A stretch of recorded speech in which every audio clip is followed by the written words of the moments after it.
بسم اللہ الرحمن الرحیم۔ السلام علیکم۔ روزانہ واقعات سننے کے لیے اس چینل کو سبسکرائب کریں۔ حضرت عیسیٰ علیہ السلام کے زمانے میں ایک نیک بخت اور صالح عورت تھی۔ اس نے تندور میں آٹا لگا کر نماز کی نیت کر لی۔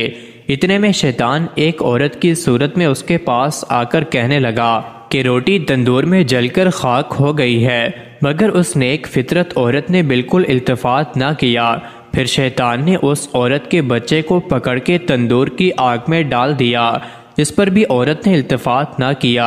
ابھی تھوڑی دیر نہ گزری تھی کہ اس عورت کا شوہر آ گیا اور اس نے اپنے بچے کو تندور میں انگاروں سے کھیلتا ہوا پایا۔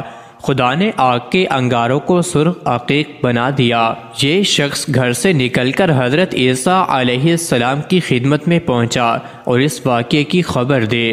آپ علیہ السلام نے فرمایا، اپنی بیوی کو میرے پاس بلا لاؤ۔ جب وہ اپنی بیوی کو حضرت عیسیٰ علیہ السلام کے پاس لے گیا تو آپ علیہ السلام نے اس سے دریافت کیا کہ تو نے کون سا ایسا عمل کیا تھا جس سے یہ بات پیدا ہو گئی؟ عورت نے جواب دیا، اے روح اللہ، میں جب بھی بے وضو ہوتی ہوں فوراً وضو کر لیتی ہوں اور کبھی بے وضو نہیں رہتی، اور جب بھی وضو کر لیتی ہوں فوراً نماز کے لیے کھڑی ہو جاتی ہوں، اور مجھ سے جب بھی کسی نے اپنی کسی حاجت کا سوال کیا جو خدا کے نزدیک بھی پسندیدہ تھی، میں نے فوراً وہ سوال پورا کر دیا، اور میں لوگوں کی ایذا کو برداشت کرتی ہوں اور صبر کرتی ہوں۔ حضرت حاتم اصم رحمۃ اللہ علیہ نے فرمایا کہ ایک روز شیطان میرے سامنے آیا اور اس نے مجھے روٹی، کپڑے اور مکان کے لالچ میں پھسلانا چاہا، مگر میں نے اس کو ایسا جواب دیا کہ ملون و مایوس ہو کر واپس چلا گیا۔ یاروں نے پوچھا اس نے کیا کہا تھا اور آپ نے کیا جواب دیا تھا؟ فرمایا، شیطان نے مجھ سے کہا کہ تو کیا کھائے گا؟ میں نے جواب دیا، موت۔ اس نے کہا، پہنے گا کیا؟ میں نے کہا، کفن۔ اس نے پھر کہا، رہو گے کہاں؟ میں نے کہا، قبر میں۔ میرے یہ جوابات سن کر شیطان بولا، تم تو بڑے سخت مرد ہو۔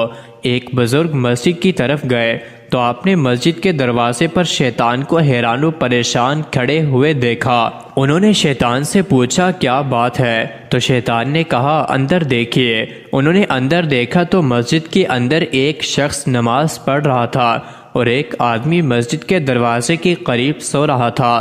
شیطان نے بتایا کہ وہ جو اندر نماز پڑھ رہا ہے اس کے دل میں وسوسہ پیدا کرنے کے لیے میں اندر جانا چاہتا ہوں، لیکن یہ جو دروازے کے قریب سو رہا ہے یہ روزہ دار ہے۔ یہ سویا ہوا روزہ دار سانس لیتے ہوئے جب سانس باہر نکالتا ہے تو اس کی سانس میرے لیے شعلہ بن کر مجھے اندر جانے سے روک دیتی ہے۔ میں اس پریشانی میں کھڑا ہوں۔ مزید ایسے ہی ویڈیوز کے لیے چینل کو ضرور سبسکرائب کریں۔